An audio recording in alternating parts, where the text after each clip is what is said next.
Hi fellow viewers to everybody, my name is Steve. I'm the owner of this video account.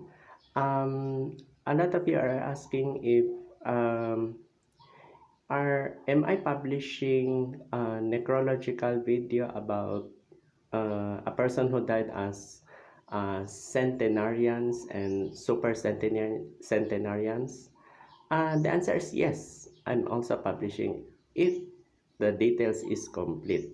I will not publish this video if it is not complete, or in other words, incomplete details will not be published.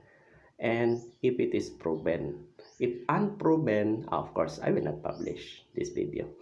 And another thing is a lot of people are across the globe. Of course, I receive English language. If there is what we call gerontology, okay, yes, the answer is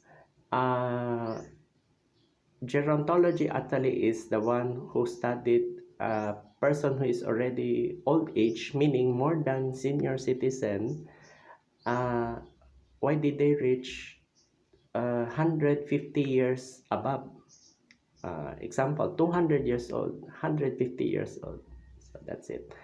By the way, a lot of you are asking if super centenarian, how do I know if a person is super centenarian? Okay, the answer is if a person is super centenarian, the age is 115 years old and 1 day above 115.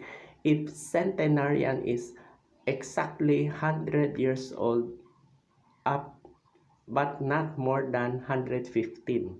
So there is a age bracket. Okay, so I hope that this video will learn a lesson. So again, as what I've said, if a person is centenarian, is if a person reach exactly 100 years old but not more than 115. If super centenarian is a person, it's either he or she reach 115 years old and 1 day beyond. That's it. Then if a person reach 150, that's under gerontology. If that person reach 150 years above. I know it's very complicated, but that's the but mostly people who died 100 years above, so more than centenarian. So that's it. Okay, I hope that this video will catch up a lesson, and you will learn a lot of words from this matter. Thank you for listening this video. Good morning.